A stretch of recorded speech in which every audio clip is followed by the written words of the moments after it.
Hello, j'espère que vous allez bien. On est aujourd'hui le 30 août 2024, il est 6h40. Alors j'ai pas pu poster comme je l'avais annoncé, j'ai pas pu poster de review cette semaine parce que tout simplement je n'avais pas les moyens techniques. J'étais en déplacement. Il se trouve que je sais pas si j'en aurais posté un en fait parce que ce dont j'ai parlé le week-end dernier, pour l'instant c'est un peu le scénario qui est en train de se matérialiser. Alors c'est vrai que j'ai reçu pas mal de commentaires de personnes qui comprenaient pas trop ma logique, et puis deux, qui estimaient que mon analyse allait en contradiction de certains indicateurs, notamment le M2, la masse monétaire en circulation et certaines variables saisonnières. Alors, je dis pas que ces remarques ne sont pas fondées. En l'occurrence, moi, c'est vrai que là, je me base surtout sur l'action du prix et je considère que l'action du prix est ce qui va me donner le moins de latence sur ma lecture du marché. En l'occurrence, la plupart du temps, il faut bien comprendre que le prix est un consensus entre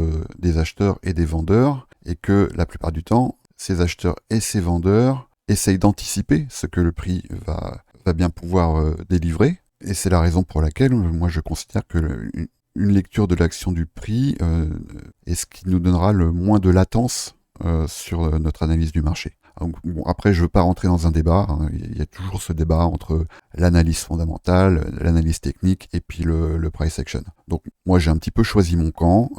Et si j'ai choisi ce camp, c'est de façon très pragmatique. C'est pas du tout un dogme. Mais c'est vrai que depuis que je procède de cette façon, j'ai beaucoup moins d'écueils par rapport à ma lecture des marchés. J'en ai encore, évidemment, parce que il n'y a aucune lecture qui va être efficiente à 100%, mais j'estime que depuis que je procède ainsi, la lecture est bien plus efficiente. Alors là, ça va être plus un update qu'un market review à proprement parler, je pense. J'espère que cette vidéo sera moins longue que les autres. Mais en l'occurrence, ce dont j'avais parlé lors du dernier weekly review, c'était que je pensais que le prix allait offrir une réaction sur le dollar, le DXY, au contact de cette inefficience, de cet order block ici, et de ce fair value gap. Là, ici, on est en daily, et en l'occurrence, c'est ce qui est en train de se passer ici, c'est clair qu'on est en train, même si ça n'est pas encore acté, d'assister à un changement d'état de livraison du prix. On voit ici que on a à cet endroit-là une bougie impulsive en daily qui a laissé derrière elle une petite inefficience, voilà, ici, et qu'elle a été retravaillée dans l'autre sens. Alors moi, c'est vrai que je serais plus serein lorsqu'on aura une clôture au-dessus de ce point, qui est, pour ceux qui sont au volant, 101 555. Là, je suis sur l'index futur. C'est pareil en 4 heures. Et en 1 heure, c'est pareil également. Mais on voit bien que ici, cette impulsion-là, elle a été complètement retravaillée et qu'on a eu des clôtures au-dessus. Donc c'est peut-être ici un point de swing.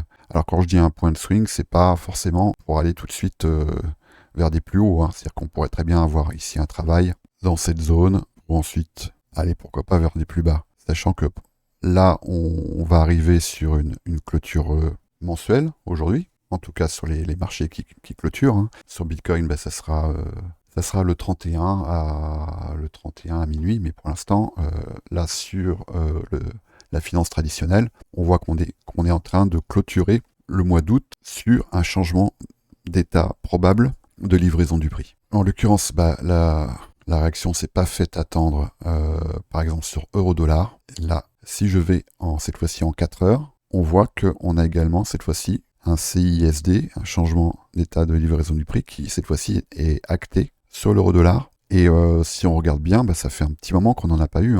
Le dernier en date était au mois de juillet, qui s'est traduit par un higher low, à ceci près que sur l'euro-dollar, le prix est venu travailler un order block, un vieil order block qui date de juillet 2023. Et il est possible qu'on soit venu ici travailler un haut de range. Donc le voilà, cet imbalance en daily. Il est ici. Si je pense que si je vais en 4 heures, j'aurai peut-être quelque chose de plus précis. Non, ça revient au même. Bon, en tout cas, on est ici dans une zone. On voit bien que là, on est venu casser cette compression que j'avais notée il y a un petit moment déjà. On est dans une zone où l'euro-dollar pourrait tout à fait réagir à la baisse. Moi, en ce qui me concerne, cette dynamique-là, je vais pouvoir commencer à la confirmer quand on aura invalidé cet imbalance ici. Si on l'invalide, bien sûr. Là, on est dans une zone où l'euro-dollar pourrait tout à fait rebondir et venir s'occuper de cette BSL. Au même titre que la contrepartie, DXY, on pourrait tout à fait venir travailler cet imbalance pour aller ensuite faire des plus bas, sachant que moi je table sur une expansion sur le dernier trimestre 2024. Donc j'ai vu une question dans le salon VIP ou en commentaire d'une de mes vidéos, je crois. Je vais retrouver ça. Donc c'est sur le weekly review ici. Et voilà, c'est William. Salut William qui me demande la hausse probable du XY pourrait nuire à un bull run en fin d'année. Alors oui et non, parce que la corrélation négative entre le dollar et les assets à risque, elle n'est pas toujours effective. Elle devient parfois même positive. On parle dans ce cas lorsque c'est à la baisse de crack en corrélation. Mais c'est sûr que ça va dépendre aussi de l'influx et de la force du momentum de cet influx. Mais il est évident qu'il va falloir observer dans ce cas-là la réaction du Nasdaq, notamment, et que là, en ce qui concerne le Nasdaq, c'est un petit peu un partout balle au centre, hein, parce qu'on est quasiment sur l'équilibrium de ce range ici. On est légèrement au-dessus. Et pareil, en fait, c'est-à-dire la réaction du prix au contact de cette inefficience ici va nous donner un peu le là de la clôture trimestrielle. Donc il reste un mois. Là, pour l'instant, on a réintégré le premium de ce range, mais on observe ici en 4 heures un changement d'état de livraison du prix et un retest ici d'un breaker qui a été respecté, un breaker bearish. Donc pour l'instant, là, ça indique plutôt le sud ici. Maintenant, là où je vais me méfier, c'est qu'aujourd'hui, alors déjà, on est vendredi. J'aime pas trop le vendredi, je dois vous l'avouer. J'aime bien la clôture du vendredi parce que parfois on a un TGIF qui se profile et c'est un setup lorsque je le vois apparaître, que j'aime bien trader. Le vendredi, c'est une journée qui est assez souvent piégeuse, donc il faut vraiment faire attention. Et puis le vendredi, en tout cas aujourd'hui, on aura à 5 heures, donc à 11 heures heure française, le CPI qui va concerner l'euro. Donc ça risque de générer pas mal de volatilité. Et à 8h30, donc 14h30 heure française, on a le corps PCE, qui est quand même le principal indice qui va servir au calcul des taux d'intérêt. Donc c'est vraiment une donnée qui est très importante. Donc là, je serais tenté de vous recommander de vous asseoir sur vos mains jusqu'à au moins 8h30. Et je pense qu'avant l'ouverture de la New York AM, voire même la Silver Bullet, c'est-à-dire 10h heure de New York, 16h heure française, je pense qu'il est urgent d'attendre, comme disait un ancien ministre. Donc là, il est bien évident que la clôture ici mensuelle va être très importante. Là, actuellement, ce qu'on voit sur le Nasdaq, hein, c'est un doji, et qui laisse donc ici une longue mèche qui a quand même de fortes probabilités d'être testée. Et on va observer ici le travail sur le CE, le consequent encroachment de cette mèche, c'est-à-dire le seuil médian en gros. Et on va observer un peu ce que l'action du prix va nous donner. Et là, on va pouvoir aller regarder en daily. Voilà. Donc il ne faudrait pas qu'on vienne clôturer sous ce seuil médian, c'est-à-dire sous les 18 330 points. Enfin, il ne faudrait pas. Pour ceux qui sont acheteurs, évidemment, pour ceux qui sont vendeurs, ça serait intéressant qu'ils viennent clôturer au-dessous. Alors pour ce qui est des cryptos, voilà, je vais surtout m'attarder sur Bitcoin. On était jusqu'à présent encore sous le coup de ce changement d'état de livraison du prix ici. On voit que là, on avait une CB, que cette zone ici a été avalée, a laissé une inefficience, un IFVG, et que le prix a rejeté. Mais à présent, en daily, on voit que lors du travail de cette petite inefficience ici, on a à nouveau un changement d'état de livraison du prix. Et que là, clairement, le prix est venu clôturer sous cette inefficience. Donc à présent, on rentre dans un état de prix qui est plutôt vendeur. Alors est-ce que ça veut dire qu'on va aller travailler des plus bas? Pas forcément, mais c'est sûr que là, aujourd'hui en tout cas, si je devais me positionner, ce serait plutôt à la vente. Et on voit notamment ici que cette mèche-là a bien respecté cette imbalance vendeur. C'est assez clair ici en 4 heures. Et en 1 heure également, on le voit bien. Et on voit bien également que cet influx ici, là en l'occurrence, on a des inefficiences, on pourrait considérer ça comme un busy, hein, et que ici, le travail de cette inefficience, qui était a priori l'objectif de ce lower high, a généré une bougie impulsive baissière. Donc il va falloir que, si on veut confirmer cet état vendeur, que cette inefficience ici soit respectée, ce qui pour l'instant a l'air d'être le cas. Maintenant, les news échos, vous savez comment ça se passe, hein. Très compliqué de faire du price action, parce que la plupart des concepts qu'on partage ici deviennent caduques à l'occasion de ces news échos. Et qu'en règle générale, à l'approche d'une news économique comme le PCE, comme le Core PCE, comme le CPI, on a la création d'un range et qu'on sait a priori que la vocation de ce range, c'est d'être cassé par le haut et par le bas. Donc voilà ici, 2 points d'attention entre les 57 800 et les 61 140. Voilà nos 2 points d'attention ici sur Bitcoin.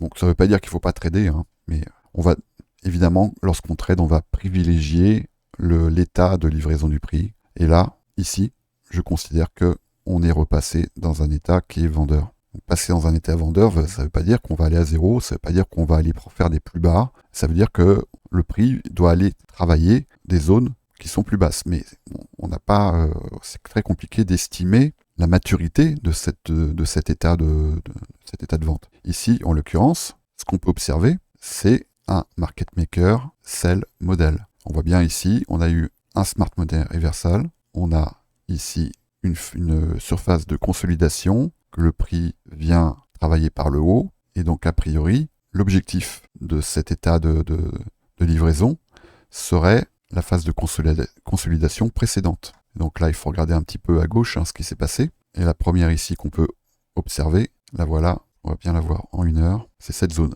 Donc ce qui pourrait potentiellement nous ramener sous les 54 300, voire plus bas. Mais en tout cas, l'objectif immédiat moi, que je peux identifier, ça va être celui-là, sachant que cette inefficience ici a déjà été retravaillée, mais ça pourrait tout à fait s'arrêter là. Et le Core PCE pourrait très bien nous amener vers des plus hauts. C'est pour ça qu'il faut vraiment faire attention. Alors après, effectivement, si ce MSS, ce Market Structure Shift, ce changement d'état de livraison du prix sur le DXY se confirme, c'est sûr que ça pourrait venir alimenter ici un flux baissier sur les cryptos, en particulier sur les risk-on en général.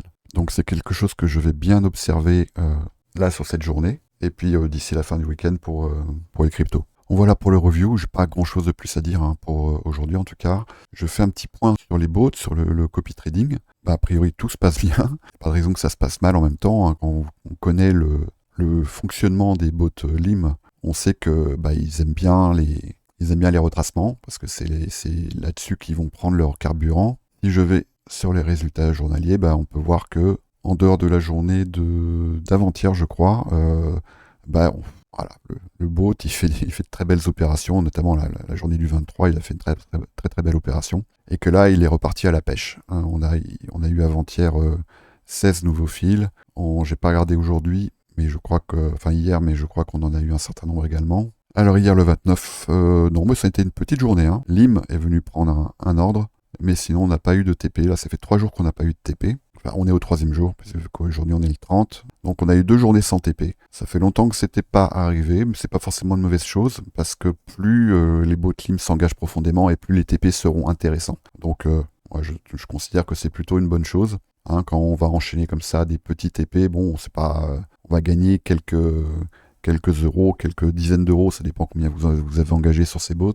Mais plus les bots s'engagent profondément et plus les TP seront intéressants. On n'est pas loin de mettre en ligne de nouveaux bots qui vont venir, notamment le LIM-PERP. Alors je ferai une vidéo dédiée pour vous expliquer un peu le fonctionnement et puis les quelques précautions qu'il va falloir prendre, parce que la dynamique est un petit peu différente sur ces bots-là. Le principe est le même, mais sachant qu'on agit sur les perpétuels avec levier, il y aura quand même quelques précautions à prendre. Et le bot SPT, qui fonctionne très bien. Là, j'entame la dernière phase de test en fond réel et les résultats sont très bons. Donc, je pense que d'ici septembre, on va pouvoir annoncer la sortie de ce bot également, le bot SPT. Et je travaille également à d'autres bots qui seront plus des bots intraday. Mais là, c'est pas pour tout de suite et j'ai encore pas mal de tests à faire dessus. Donc pour ceux qui ne sont pas dans le salon VIP, vous avez tous les liens pour venir nous rejoindre. C'est gratuit, vous avez juste passé par un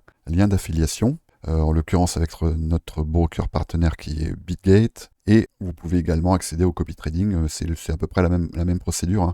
Lorsque vous accéderez au copy trading, rapidement, vous serez éligible pour venir nous rejoindre dans le salon VIP. Et le salon VIP, c'est plus un espace dans lequel vous allez pouvoir vous former, apprendre des setups, apprendre à construire vos propres setups et apprendre à être rapidement autonome et à pouvoir dégager des profits par vous-même du marché. Donc n'hésitez pas, c'est rapide, c'est gratuit et on sera très heureux de vous y accueillir.